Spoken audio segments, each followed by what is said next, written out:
जय हिंद दोस्तों। आज हम लोग संख्या पद्धति के बारे में पढ़ेंगे। संख्या पद्धति में संख्या के बारे में जानेंगे कि वास्तविक संख्या क्या होती है, वास्तविक संख्या क्या होती है, और इसके बाद गुणनखंडों के बारे में जानेंगे कि गुणनखंडों या भाजकों की संख्या कैसे ज्ञात किया जाता है।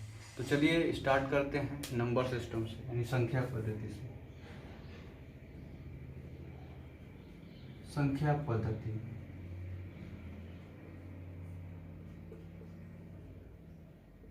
Number system. संख्या पद्धति में संख्या, हम किसी भी वस्तुओं को अगर गिनते हैं गिनती के माध्यम से तो वही हमारी संख्या है। अब बात आती है कि संख्या कितने प्रकार की होती हैं। तो संख्या दो प्रकार की होती है, वास्तविक संख्या और अवास्तविक संख्या।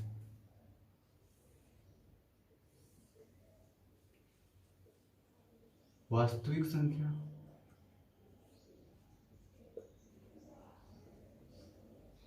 और दूसरा अवास्तविक संख्या या काल्पनिक संख्या। अब चलिए बात करते हैं कि वास्तविक संख्या होती क्या है, रियल नंबर होता क्या है। रियल नंबर, वास्तविक संख्या को हम प्रश्नों में हल कर सकते हैं, जो वर्ग के रूप में हो उसे हम हल कर सकते हैं, और काल्पनिक संख्या को हम हल नहीं कर सकते। जैसे कि √-25। अब इस संख्या में माइनस लग गया है तो ये हल नहीं होगा। हल तो होगा, 25 तो हो जाएगा हमारा। इसको हम दो फॉर्म में लिख सकते हैं, √25 और √-1। आप कहेंगे कि ये ऐसा था तो इसको ऐसा क्यों लिखा गया। तो इसको इसलिए ऐसा लिखा गया कि इसको हम हल कर सकते हैं, क्योंकि गुणा के फॉर्म में अलग अलग किया जा सकता है। ये हमारा 5×5 हो जाएगा और √-1 ही रहेगा। इसे हम i से डिनोट करते हैं और इसका हमारा आंसर हो जाएगा 5। इन दोनों को मिला देंगे तो हमारा हो जाएगा 5i। क्योंकि गुणा का नियम होता है, गुणा का नियम में प्लस गुणे प्लस में प्लस होता है, माइनस गुणे माइनस में माइनस प्लस होता है, और माइनस गुणे प्लस में माइनस होता है। तो यही हमारा है तीसरा वाला। अब चलिए बात करते हैं हम वास्तविक नंबर पे या वास्तविक संख्या पे। हमारा वास्तविक संख्या जिसे हम प्रश्न में हल कर सकते हैं, जो वर्ग के फॉर्म में हो, जैसे 16। तो इसको हम हल करेंगे तो 4×4 रूट में, तो हमारा आंसर होगा 4। इसे वास्तविक संख्या कहते हैं। अब बात होती है कि वास्तविक संख्या के प्रकार क्या है। तो वास्तविक संख्या के दो प्रकार हैं, परिमेय संख्या और अपरिमेय संख्या।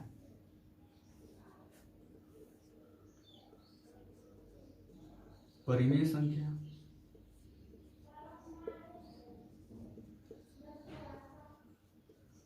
अपरिमेय संख्या।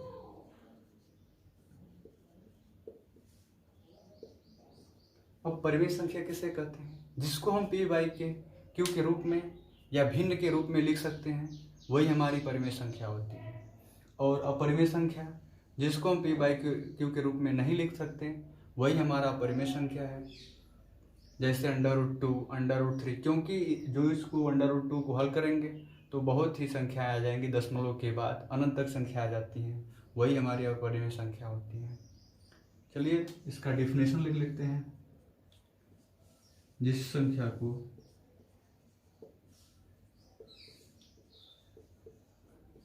p/q के रूप में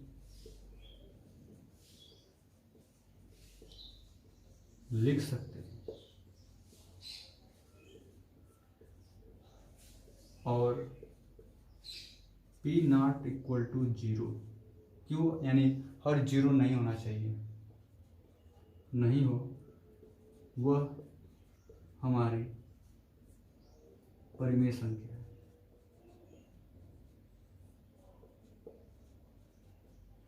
जैसे 2/3, 5 ऐसी संख्याएं हमारी परिमेय संख्याएं etc। अब बात आती है अपरिमेय संख्या की, जिसको p/q के रूप में नहीं लिखा जा सकता। सीधे सीधे लीजिए, जिसको p/q के रूप में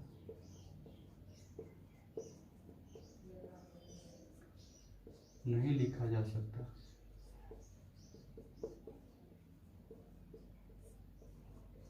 उसे अपरिमेय संख्या कहते हैं।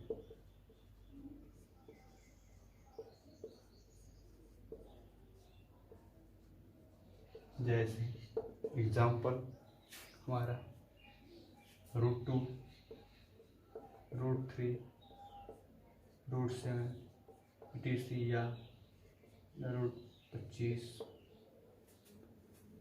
दशमलव के बाद अनंत तक लिखा जाए। जैसे कोई भी संख्या को हल करते हैं तो दशमलव के बाद अनंत तक लिखा जाए, वही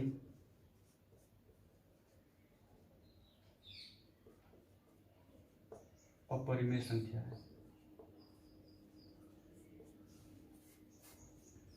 अब चलिए बात करते हैं हम फैक्टर पे, गुणनखंड कैसे ज्ञात किया जाता है। जैसे पूछ दे प्रश्न में कि 12 के गुणनखंडों की संख्या ज्ञात करें, तो कैसे ज्ञात करेंगे? 12 के गुणनखंडों की यानी उसके भाजकों की संख्या, जिससे वो भाज विभक्त हो जाए 12। तो प्रश्न पहले लिखते हैं, 12 में कुल गुणनखंडों या भाजकों की संख्या बताएं। ये प्रश्न दे दिया है। अब तो आपको पता होगा कि नहीं होगा कि गुणनखंड किसे कहते हैं। तो चलिए पहले हम जान लेते हैं कि गुणनखंड होता क्या है, फैक्टर होता।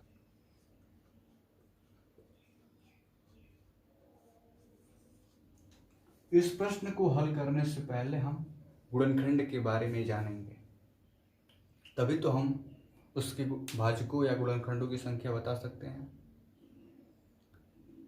गुणनखंड आखिर होता क्या है? यानी कोई संख्या जिस किसी भी संख्या से विभक्त होता है वह उस संख्या का गुणनखंड होता है, या जिस संख्या का गुणनखंड ज्ञात करना होता है उस संख्या में कौन कौन सी संख्या से भाग करने पर संख्या पूरी पूरी विभक्त हो जाए, वही हमारा गुणनखंड यानी फैक्टर है। तो अब बात करते हैं प्रश्न में बात तो करेंगे, पहले इसका डेफिनेशन। चलिए डेफिनेशन लिख लेते हैं। कोई संख्या जिस किसी संख्या से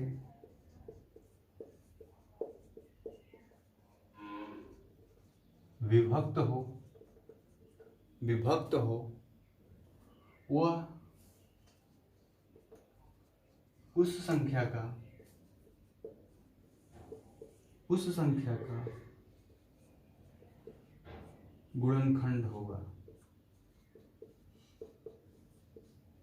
गुणनखंड होगा, यह कहलाता है। जिसमें एक प्रत्येक संख्या का गुणनखंड है, संख्या स्वयं का भी गुणनखंड होता है। कोई भी संख्या 12 स्वयं एक का भी गुणनखंड है। संख्या एक को छोड़कर प्रत्येक संख्या के कम से कम 2 गुणनखंड होते हैं, और प्रत्येक संख्या के अनंत गुणज भी हो सकते हैं। जैसे कि 12 का गुणज 12 गुना के 24, ऐसे ही 12 का पहाड़ा अनंत बार पढ़ेंगे तो उसके गुणज हो गए। संख्या स्वयं का एक गुणज होता है। जो भी संख्या है यह भी अपने आप में एक गुणज है। चलिए अब बात करते हैं हम 12 में अब गुणनखंडों की संख्या कितनी है। गुणनखंडों में संख्या कितनी है? तो 12 में भाग 1 से भी चला जाएगा, 3 से भी चला जाएगा, 4 से भी चला जाएगा, 6 से चला जाएगा और 12 यानी स्वयं से भी चला जाएगा, क्योंकि आप लिखे हैं प्रत्येक एक संख्या का गुणनखंड है, यानी एक प्रत्येक संख्या का गुणनखंड है और स्वयं का एक गुणनखंड है, यानी संख्या जो हमारी है वह स्वयं का भी एक गुणनखंड है। और संख्या एक को छोड़कर प्रत्येक संख्या में कम से कम 2 गुणनखंड होते हैं। तो हम 12 को हल करेंगे। 12 को कैसे हल करेंगे? एक तो नियम है ये एलसीएम वाला रूल करके, जैसे लॉसन निकाला जाता है, 2 छक्का 12, 2 तिहाई 6, 3 एकम 3, एक ये विधि है। और इसको एक प्राइम नंबर यानी अभाज्य संख्या में तोड़कर, अभाज्य संख्या हमारी 2, 3, 5, 7 ऐसे संख्याओं में तोड़कर, तो इसको हम तोड़ेंगे 2 तिहाई 2 दूना के 4 तिहाई 12, ये हो गया पहला स्टेप। दूसरा स्टेप है हम इसको, जो संख्याएं 2 बार हैं इसको हम घात के रूप में लिखेंगे, जैसे 2 पर घात 2 गुणे 3 पर घात 1। गुणनखंडों या भाजकों की संख्या ज्ञात करना होता है, तो जो भी प्राइम नंबर के पर घात होता है उसके घातों में 1 जोड़ा जाता है। 1 जोड़ने के बाद उनको आपस में गुणा किया जाता है, जैसे 2 1 3 गुणे 2 यानी 2 3 6। अब इसमें 6 ऐसी संख्याएं हैं जैसे कि 12 में भाग दिया जा सकता है। चलिए देखते हैं कौन कौन सी संख्याएं हैं। पहला संख्या 1, दूसरा 2, 3, 4 और 6 और 12, यानी स्वयं भी 12 है। यानी ये सभी संख्याएं 12 से विभक्त होंगी, या इन सभी संख्याओं में के पहाड़े में 12 आता है। इसी तरह अगला प्रश्न हमारा है 120। 120 में कुल गुणनखंडों या भाजकों की संख्या बताएं। 120 यहाँ लिख लीजिए। 120 में कुल गुणनखंडों या भाजकों की संख्या क्या होगी? तो चलिए इसी तरह हल करते हैं, एक आसान मेथड। एक तो ये है 2 छक्का 12 0,